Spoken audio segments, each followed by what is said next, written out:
आज महाप्रभु के प्रिय पार्षद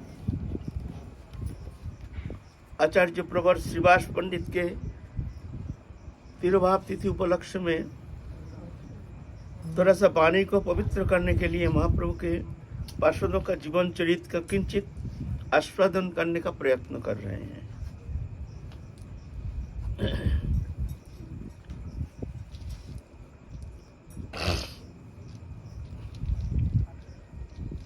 श्रीवास पंडित थे महाप्रभु के परम प्रिय पार्षद। पंच तत्व के एक तत्व, पांच तत्व रूप में भगवान अपने प्रेम धर्म प्रचार के लिए मुख्य भूमिका लेकर के अवतीर्ण हुए थे। राधा कृष्ण दोनों के मिलित तनु श्री कृष्ण चैतन्य महाप्रभु प्रेम पुरुषोत्तम परतत्व सीमा दोनों मिलकर के वो जुगल प्रेम राधा कृष्ण प्रेम निर्जास आस्वादन के चरम अवस्था आस्वादन करने के लिए और साधक को कराने के लिए वो प्रेम प्रदान करने के लिए स्वयं प्रभु अवतीर्ण हुए हैं। सभार्षद अपने समस्त पार्षदों को लेकर के गोलक धाम से आए हैं। सात समस्त गोलक धाम के समस्त पार्षदों को लेकर आए हैं इस कली युग में।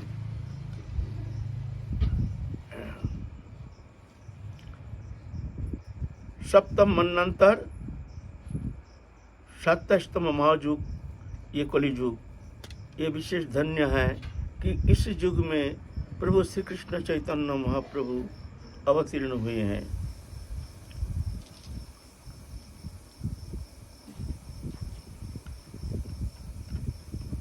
कोई कहते हैं श्री कृष्ण चैतन्य महाप्रभु गौड़ीय संप्रदाय है, गौड़ीय संप्रदाय के आचार्य है। वास्तव में ऐसा नहीं है। ये पूर्ण ब्रह्म सनातन कोई सांप्रदायिक नहीं है, ये भगवान है। कोई भी मतावलंबी हो, कोई भी धर्मावलंबी हो, अगर महाप्रभु को आश्रय करके महाप्रभु का चरण कमल ध्यान करके महाप्रभु के लिए समर्पित हो करके उपासना करते हैं तो वो प्रेम प्राप्ति कर सकते हैं। इसलिए संप्रदाय वर्ण धर्म निर्विशेष भारत में महाप्रभु की उपासना करते हैं। बहुत संप्रदाय में ऐसे देखने में आया है, अभी भी करते हैं। जैसे संप्रदाय के जो आचार्य हैं वो संप्रदाय विशेष के ही धर्म प्रचार किए हैं। जो आचार्य आए हैं जैसे निम्बार के संप्रदाय, निम्बार का मतबद राधा कृष्ण जो उपासना पद्धति, रामानंदाचार्य रामानंदी राम उपासक की पद्धति, ऐसे अलग अलग मतावलंबी हैं। लेकिन महाप्रभु ऐसे नहीं थे। महाप्रभु के संप्रदाय में सब थे। रामानंदी, कृष्णानंदी, ब्रह्मानंदी सब आनंदी थे। उनके पार्षद ये नहीं जुगाल उपासक थे। महाप्रभु के परम प्रिय पार्षद मुरारी गुप्त थे, रामानंदी राम उपासक, लेकिन महाप्रभु के प्रिय पार्षद।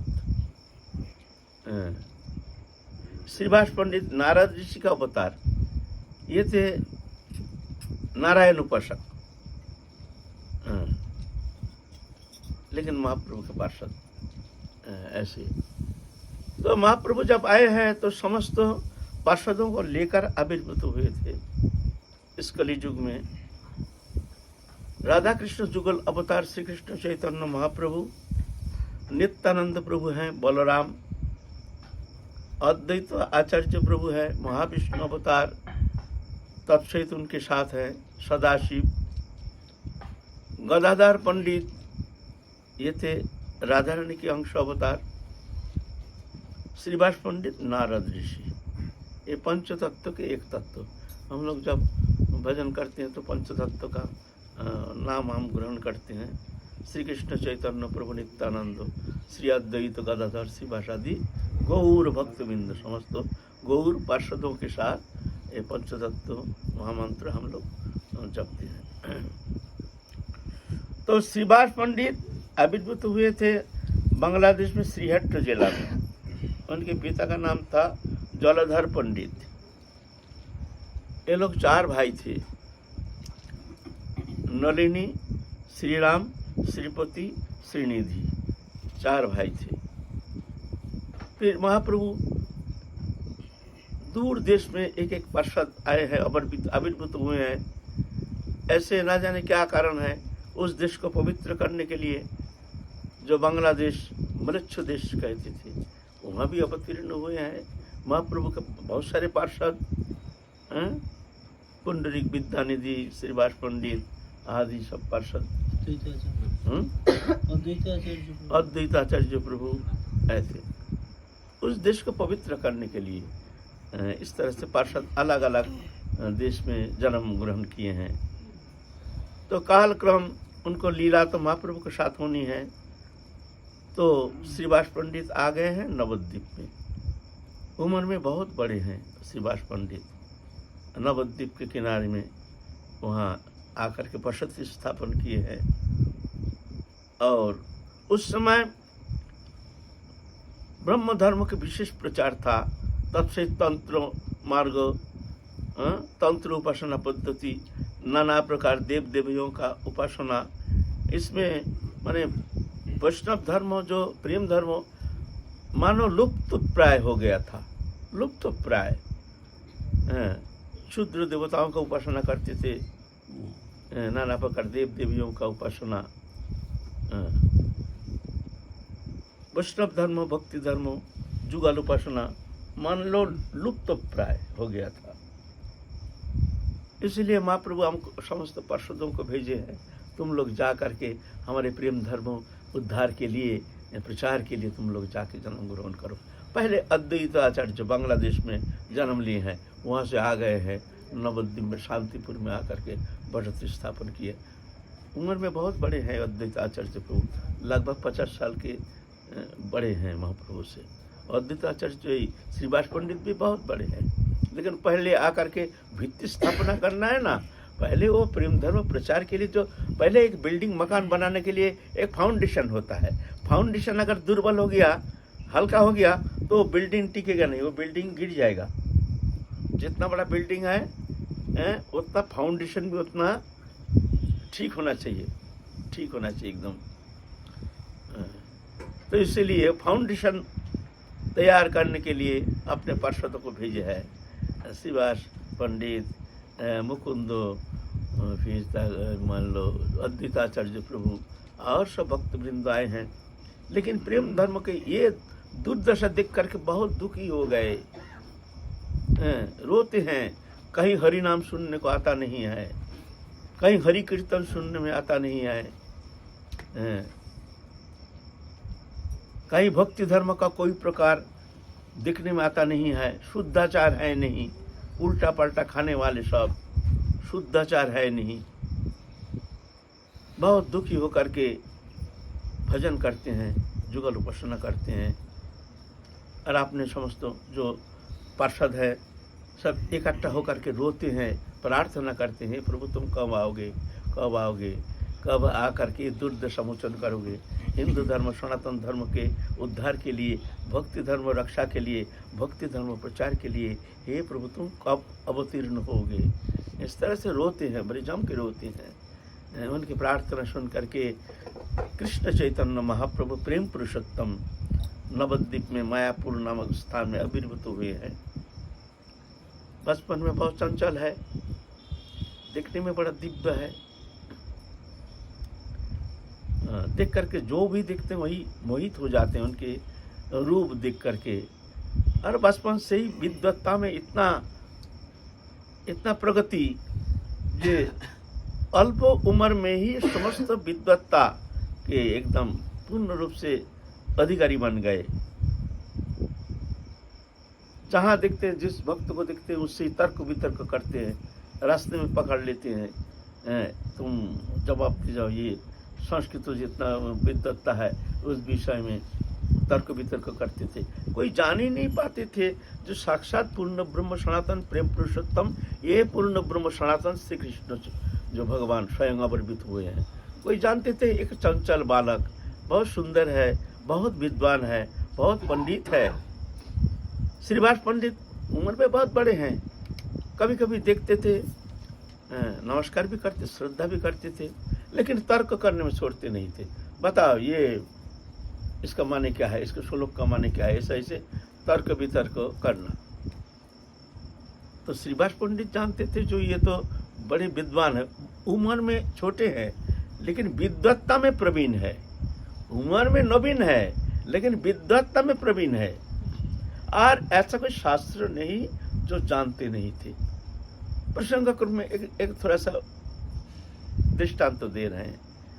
एक दिन महाप्रभु आ रहे हैं, विद्या गर्भ में एकदम गर्वित हैं, आ रहे हैं पान खाते खाते अपने शिष्य सेवक लेकर के। इधर मुरारी गुप्त तो आ रहे हैं इधर से, तो मुरारी गुप्त भजनानंदी हैं, उम्र में भी बड़े हैं और बहुत विद्वत्ता में बहुत प्रवीण हैं, बहुत शास्त्र अध्ययन किए हैं। महाप्रभु उस समय व्याकरण, कला व्याकरण आदि अध्ययन कर रहे हैं एवं अच्छा ज्ञान है, लेकिन और कोई शास्त्र जो है उस विषय में उतना उनका अनुप्रवेश अभी तक अध्ययन कर नहीं रहे हैं, अभी नवीन है ना, इस कारण। तो मुरारी गुप्त आ रहे हैं, देख करके महाप्रभु को देख करके दुबक गए, एक दीवार के किनारे में दुबक गए। जब भाई अभी देखने से ही तो तर्क वितर्क करेंगे, हाथ पकड़ लेंगे, हमारे जवाब दे जाओ, कोई ऐसे प्रश्न करेंगे, अब जवाब देना पड़ेगा, नहीं तो छोड़ेंगे नहीं, महादानी जैसे पकड़ के रख देते हैं। शरीर भी ऐसे ही हैं, और ऐसे हंस करके बात करते हैं जो कुछ क्रोध भी नहीं होता है, कोई क्रोध कर ही नहीं सकते हैं। उनके मुखमंडल की तरफ जब देखते हैं सब भूल जाते हैं। तो मुरारी गुप्त दुबक गए। महाप्रभु देख लिया जो दीवार के किनारे में, कई मकान के दीवार के किनारे में दुबक गए।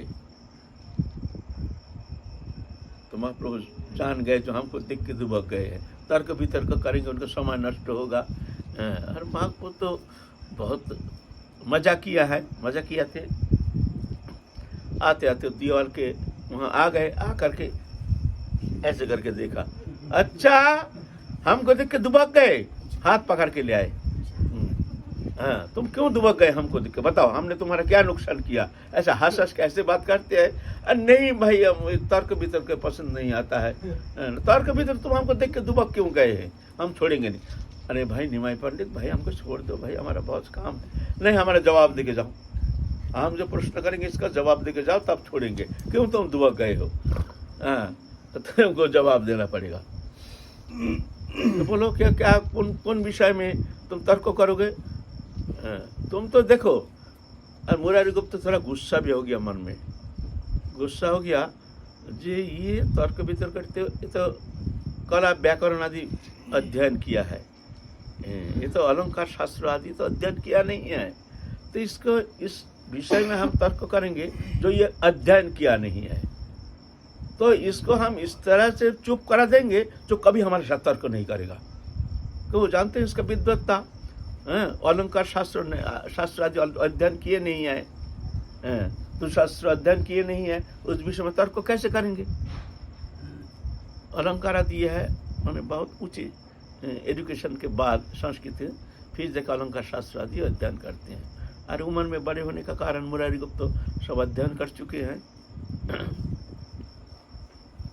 तो बोलते बोलो तुम्हारे साथ हम क्या तर्क करेंगे, तुम तो व्याकरण आदि ये सब विषय तर्क करोगे, तो ये बालक का ये शास्त्र इस विषय में हमारा कोई आग्रह नहीं है, तुमसे हम क्या तर्क करेंगे बताओ। तुम तो व्याकरण शास्त्र बालक का शास्त्र अध्ययन कर रहे हो, इस विषय में क्या तर्क वितर्क करेंगे। तो महाप्रभु कहते हैं अच्छा ठीक है, तुम कौन शास्त्र के द्वारा तुम हमारे साथ तर्क करोगे बताओ। बोले तुम जानते ही नहीं हो, हम जिस शास्त्र से तुमसे बात करेंगे तुम तो अध्ययन किए ही नहीं है। बोले देखो मुरारी गुप्त, तुम्हारा जो मन में इच्छा हो वही शास्त्र लेकर हमारे साथ तर्क करो, तुम्हारा मन में जो इच्छा हो। बोलता है देखो ठीक है, हम तुम्हारे साथ आज अलंकार शास्त्र लेकर के तर्क करेंगे।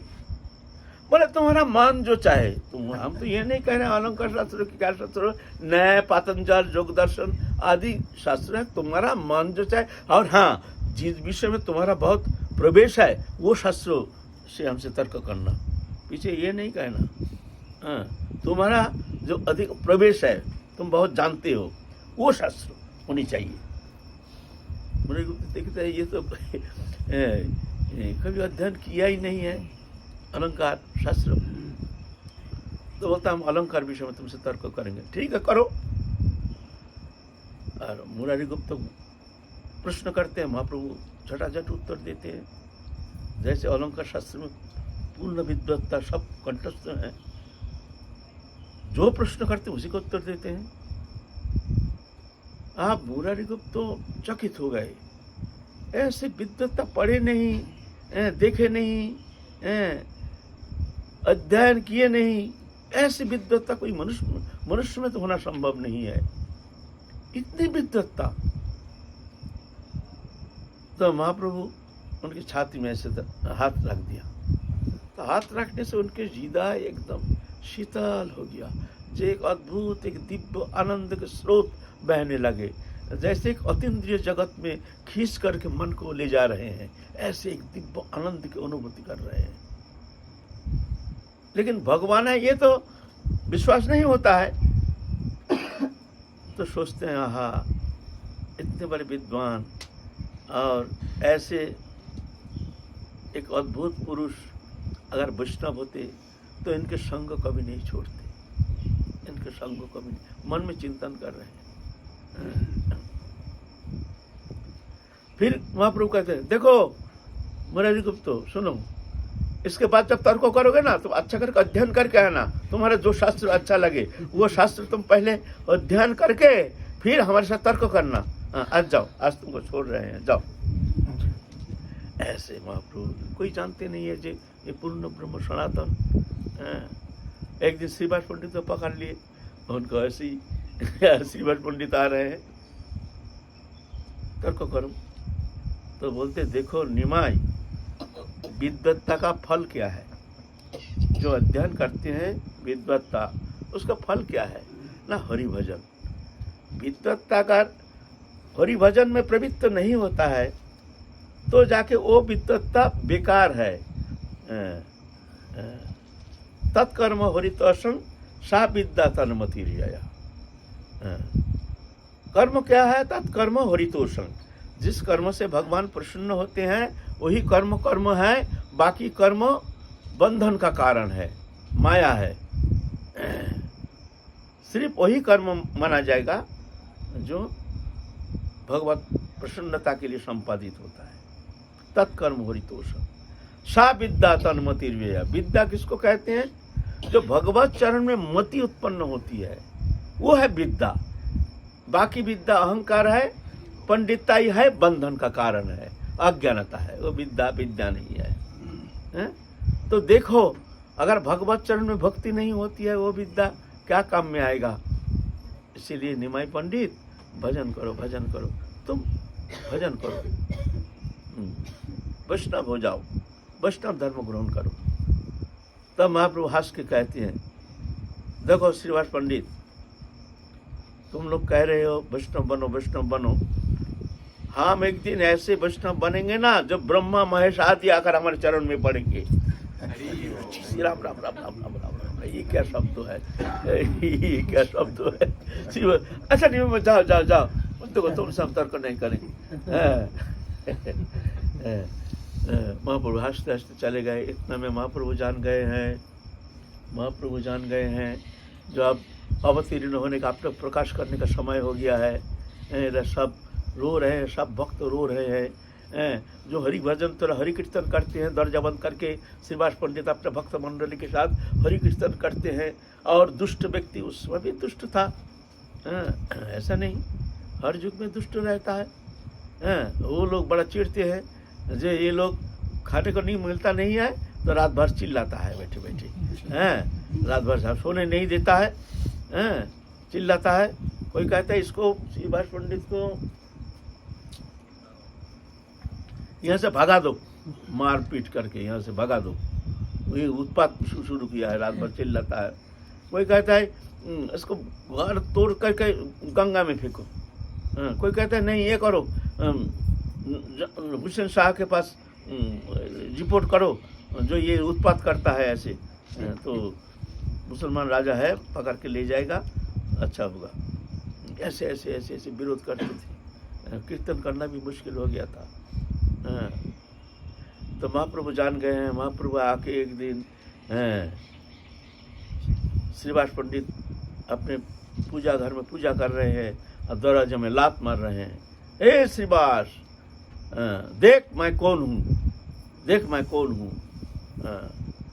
बड़े गर्जना कर रहे हैं, मैं वही हूँ, मैं वही हूँ, मैं वही हूँ। श्रीवास पंडित दरजा खोल के देखते हैं, वहाँ शंख चक्र गदा पद्मधारी भगवत स्वरूप दिख रहे हैं, नारायण स्वरूप दिख रहे हैं वहाँ।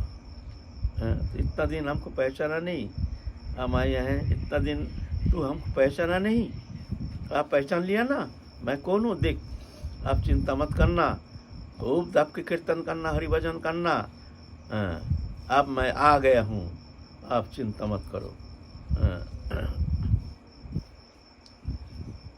हमको पूजा कर, हमको आसन दी, आसन प्रदान किए हैं। जहाँ ठाकुर जी विराजमान हैं वहाँ पर बैठे हैं,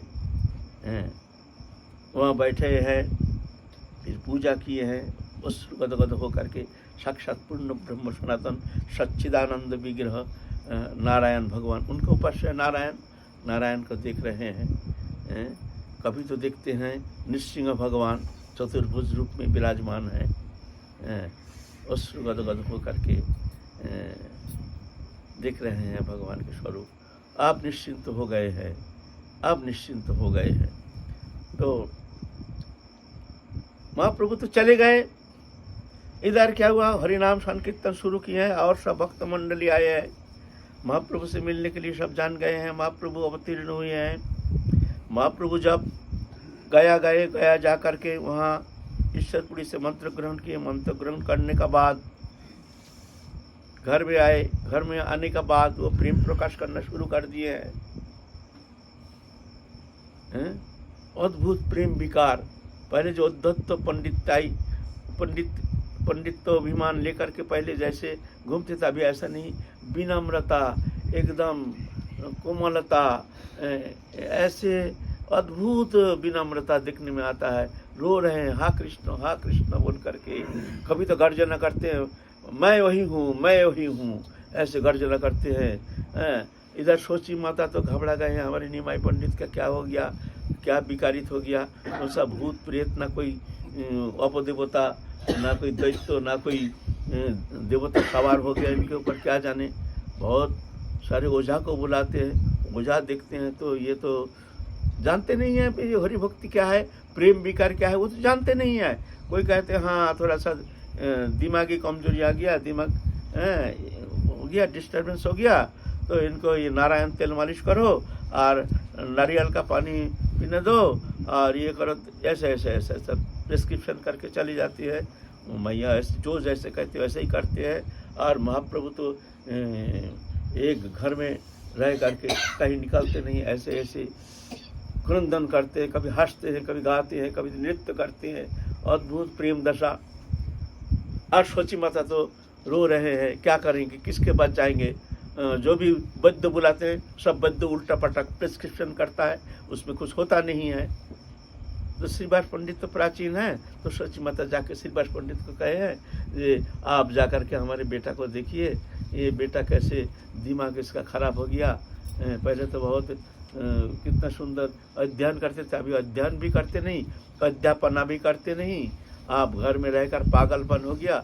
आप इसके लिए क्या किया जाए, आप चलिए थोड़ा देखने के लिए।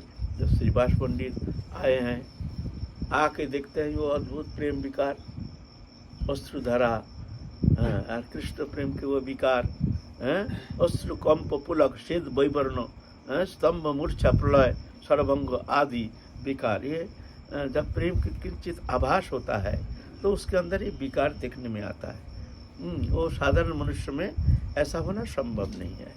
साधारण मनुष्य में तो कभी कभी सात्विक भाव होने से दो एक विकार होता है, जैसे अश्रु कंप होता है, पुलक होता है, बस। शेयते वैवर्ण, स्वरभंग, स्तंभ, मूर्छा, प्रलय, ये सब विकार होता नहीं है। तो महाप्रभु का ये सब विकार देख करके श्रीवास पंडित देख रहे हैं, ये तो अद्भुत विकार, ये तो साधारण मनुष्य में होना संभव नहीं है। देख करके बहुत चकित हो गए हैं। हो, अब आ गए हैं, शायद हमारे प्रभु आ गए हैं, आज हम धन्य हैं। इनको देख करके हमारा मन में निराशा जो है वो आज अपसारित हो गया। अब हम धन्य हो गए हैं, आज कृतकृत्य हो रहे हैं। हमारी जो मनोकामना, जो भक्ति धर्म का प्रचार होगा, अब आ गए हैं वो प्रभु। निमाई पंडित कहते हैं, श्रीवास पंडित तुम क्या देख रहे हो हमको? कोई कहते हैं वायु है, कोई कहते हैं कुश है, क्या तुम हमारे ये जो देख रहे हो क्या कहते हो, वायु? हाँ। तो श्रीवास पंडित कहते हैं बांग्ला प्यार में, जो तुम्हार जे बाई ताहा आमी चाई। मैंने तुम्हारे जो वायु कहते हैं ना, वो वायु हमारा हो जाए, ये मैं तो चाह रहा हूँ। ऐसे वायु अगर हमारा हो जाए तो हम धन्य हो जाएंगे।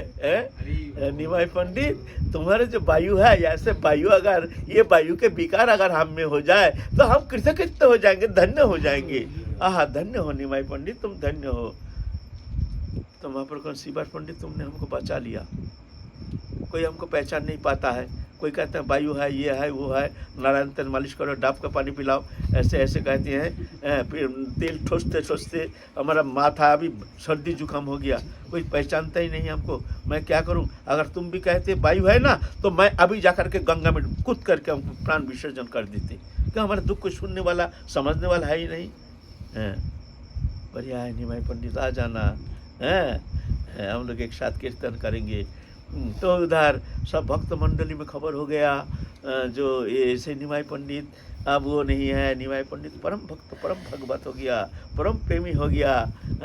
तो श्रीवास पंडित एक दिन आ करके ऐसे ही महाप्रकाश, ऐसे ही श्रीवास पंडित के घर में आकर के महाप्रकाश अपने स्वरूप दिखा रहे हैं, अपने सिंहासन में बैठे हैं। बैठ करके अष्टप्रहर महाप्रकाश महाप्रभु दिखाए हैं।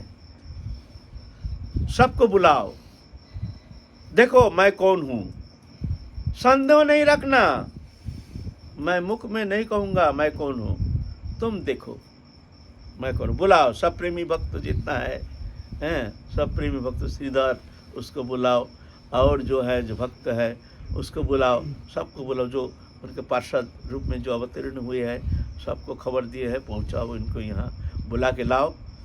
सब आते हैं, आ करके देखते हैं, ऐसे जो अपना जो इष्ट है वो स्वरूप देख रहे, साक्षात दिख रहे हैं। अष्टप्रहर हमारे भोग लगाओ, जिसका मन में जो इच्छा ऐसे लाते हैं, और महाप्रभु का अपने हाथ से खिलाते हैं।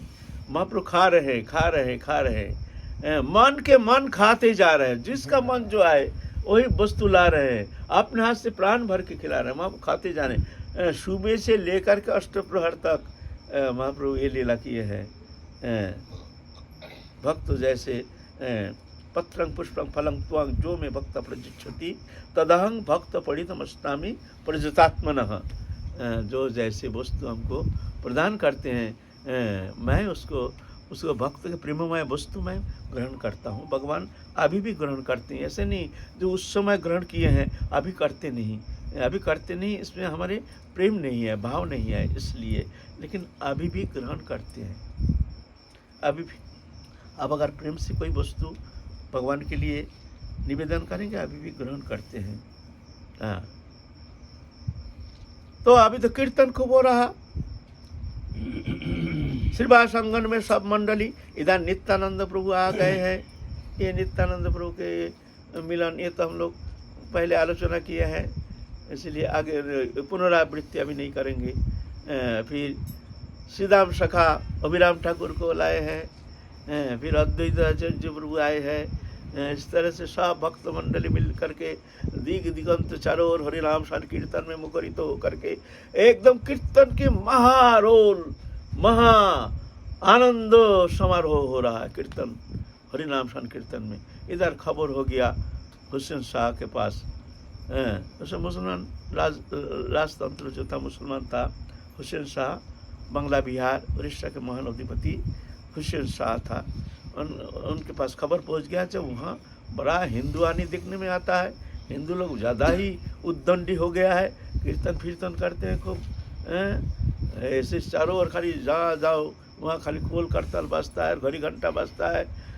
हुसैन शाह तो और काजी जो है वहाँ और दुष्ट वो ऐसे लगाया, हुसैन शाह नाराज हो गया, जो ऐसा खबर दो जो ऐसे अगर कीर्तन ऐसे करेगा चिल्लाएगा तो जा करके सप्तम दंड देके सूली पे चढ़ाएंगे, जाओ।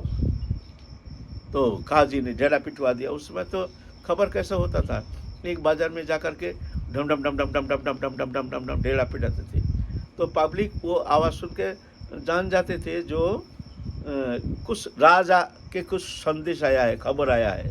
और उस समय कानून माने राजा जो कहते हैं वही कानून है, शरिया कानून, जिसको शरिया कानून कहते हैं। राजा जो कहते हैं वही कानून है। डम डम डम डम डम, हाँ सुनो भाई, सब हजारों लोग इकट्ठा हो जाते थे। आज से अगर यहाँ कोई कीर्तन या खोल मृदंग का कोई आवाज़, घड़ी घंटा का आवाज़ आया तो उसको दंड दिया जाएगा। डम डम डम डम डम डम डम डम। खबर हो गया, कीर्तन अनुष्ठान बंद, अब आवाज़ नहीं। महाप्रभु आए हैं, क्या बात है, श्रीवास पंडित के घर आए भाई, कीर्तन बंद क्यों हो गया? ऐसे ऐसे मुसलमान राजा खबर दिए है, ये ऐसा करने से फिर अनर्थ हो जाएगा, सबको पकड़ के ले जाएगा, सब भाई भी तो हो गएगा मुसलमान राजा है। तो महाप्रभु का तुमको विश्वास नहीं? अरे हम सबके हृदय में हैं, सर्वस्व चाहंग्रिधि सन्निविष्ट मत्ता स्थितिर गणम अपहनंच सर्वई रहम वेद वेदांत कृत वेद विदेव चाहम। सबके भीतर मैं ही हूँ, मेरे द्वारा ही श्रुति ज्ञान सिद्धि ज्ञान की अपसारण मेरे द्वारा ही होता है। क्यों चिंता करते हो? मैं हूँ ना, मैं तो सबका प्रेरक हूँ, अंतर्जामी रूप में मैं सबके भीतर हूँ। तो इतना भयभीत कौन? हमारे प्रति विश्वास नहीं है, हमारे प्रति विश्वास नहीं है। अगर विश्वास है खूब जम के कीर्तन करो। नहीं, काजी ऐसा महा खतरनाक काजी है, वो तो महा अनर्थ करते, कोई चिंता नहीं, विश्वास नहीं है। अगर ऐसा हो काजी आ गया तो मैं उसको ऐसे नचाऊंगा, तो उसको हरिनाम कराऊंगा और हरिनाम कीर्तन में उसको नचाऊंगा मैं। अगर ऐसा नहीं किया तो तुम लोग हमको विश्वास नहीं करना। विश्वास नहीं है तो उनका भाई के कन्या नारायणी नाम के बालिका थी। अच्छा, मैं प्रमाण देता हूँ। नारायणी, तुम हरिनाम करके थोड़ा कीर्तन करो तो। बस नारायण हाँ कृष्ण बोल के यही नित्य पागल प्राय प्रेम में पुलकांगी होकर के अश्रुकंप पुलक्षेद वैवर्ण ऐसे माने प्रेम में ऐसे विभावित हो गई है। देखिए देखा, विश्वास हुआ? ऐसे नाचाऊंगा मैं वो काजी को, वो पाजी को मैं ऐसे ही नाचाऊंगा। अब विश्वास हुआ ना, कीर्तन बंद नहीं करना। तब से फिर कीर्तन शुरू हो गया। फिर काजी उद्धार किए, तो आप लोग सुने हैं काजी को किस तरह से उद्धार किए। काजी भी परम भक्त हो गए, काजी भी रोना शुरू कर दिया। काजी उद्धार तो आप लोग सुने होंगे। काजी उद्धार किए हैं सब कीर्तन मंडली लेकर के। काजी को मामा बोलने लगे महाप्रभु। जो मामा तुम ऐसे नहीं करना, तुम ऐसे करोगे तो धर्म नष्ट हो जाएगा। ऐसा करके काजी को भी प्रेम प्रदान किए हैं। काजी महाप्रभु के परम भक्त हो गए हैं। फिर काजी जब शरीर छोड़े हैं ना, तो उस काजी के समाधि ऊपर महाप्रभु एक फूल का पेड़ लगाए, काठ चापा फूल, चंपा फूल। अभी भी वो फूल का पेड़ विद्यमान है, विशाल बरगद जैसे। तुमको देखने से पता चलेगा जे ये 500 साल के ऊपर है ये पेड़। जो एक फूल का पेड़ कभी इतना दिन रह सकता है? अभी प्रमाण दिखाने के लिए अभी भी है। ये आदि तूफान होने से उसका एक पत्ता भी नहीं हिलता है अभी तक, काजी समाधि। तो इस तरह से महाप्रभु खूब आनंद में कीर्तन कर रहे हैं। एक दिन क्या हुआ, श्रीवास पंडित के एक पुत्र था, वो मर गया, बच्चा पुत्र मर गया। मरने से अब रोना पीटना शुरू हो गया। संध्या के समय महाप्रभु आएंगे कीर्तन करने के लिए। श्रीवास पंडित कहते हैं, देखो अगर महाप्रभु आएंगे, कीर्तन में भंग हो गया, बाधा आ गई, तो मैं गले में कलशा बांध करके गंगा में जाकर कूद करके प्राण को समाप्त विसर्जन कर दूंगा। मैं कहता हूँ एकदम बिल्कुल रोना नहीं। महाप्रभु के कीर्तन में कोई प्रकार बाधा नहीं आनी चाहिए। महाप्रभु आएंगे अभी,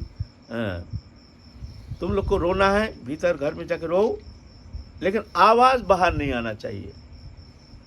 क्या करेंगे सब जो महिला है, उन लोग तो सब गृहस्थी है ना, पुत्र की ममता तो रहती है, भीतर में बच्चा को ढक के रखे हैं कपड़ा से और मुंह में कपड़ा दे के रो रहे हैं सब। इतना में महाप्रभु कीर्तन करने के लिए आए हैं। कीर्तन शुरू हो गया। श्रीवास पंडित खूब नाच रहे, खूब गा रहे, हंस रहे। महाप्रभु थोड़ा कीर्तन करने के बाद कहते हैं, भाई हमारे आज उल्लास नहीं हो रहा है। क्या हमसे कोई अपराध हो गया? क्या कारण, जिस कारण हमारे आज कीर्तन में कोई उल्लास नहीं? क्या बात है भाई? ठीक है, कोई बात, अच्छा फिर दोबारा शुरू करो। फिर शुरू किए है कीर्तन। फिर महाप्रभु, भाई रुको रुको रुको रुको, हमारे आज कीर्तन में कोई उल्लास नहीं। क्या बात है, बताओ भाई, आज कीर्तन में क्यों उल्लास नहीं? कुछ कहते नहीं ना प्रभु, क्या जाने हम लोग उनका दुर्भाग्य है, कीर्तन में उल्लास नहीं हो रहा। अच्छा चलो फिर शुरू करो। फिर शुरू किया है, खूब हरिनाम शुरू किया है। फिर महाप्रभु कहते, भाई रुको रुको रुको, अच्छा ये बताओ, क्या श्रीवास पंडित के घर में कोई अमंगल तो हुआ नहीं? भगवान पूर्ण ब्रह्म सनातन भगवान अंतर्यामी जानते हैं, क्या श्रीवास पंडित का घर में कोई अमंगल तो हुआ नहीं? सत्य बताओ। तो एक जन, उसके अंदर एक भक्त तो कहते हैं, हाँ प्रभु झूठ नहीं बोलेंगे, उनके एक पुत्र आज स्वधाम चले गए, अभी तक घर में है, वो बच्चा रखा हुआ है। तो बोलते जिसका पुत्र मर गया वो इस तरह से निसंकोच ऐसे हरिनाम में मत्त होकर नृत्य कर रहे, हंस रहे, गा रहे, कोई रकम ममता नहीं। आहा, ऐसे जब ये भगवत प्रेम जब हो जाता है, किंचित आभाषित हो जाता है, तो सांसारिक जो माया मोह ममता ऑटोमेटिक हट जाता है। जैसे रोशनी आने से अंधकार रहता नहीं है, ऐसे भगवत भक्ति के अनुप्रवेश होने से ये माया रूप अंधकार, मोह माया ममता, ये रहता नहीं है, ये रहेगा नहीं। जब तक नाता जगत का तब तक भगवती न होए, नाता तोरे हरि भजे भगत कहाय सोए। ये हमारे वो प्रेम का आभाषित नहीं होता है। कारण क्या है?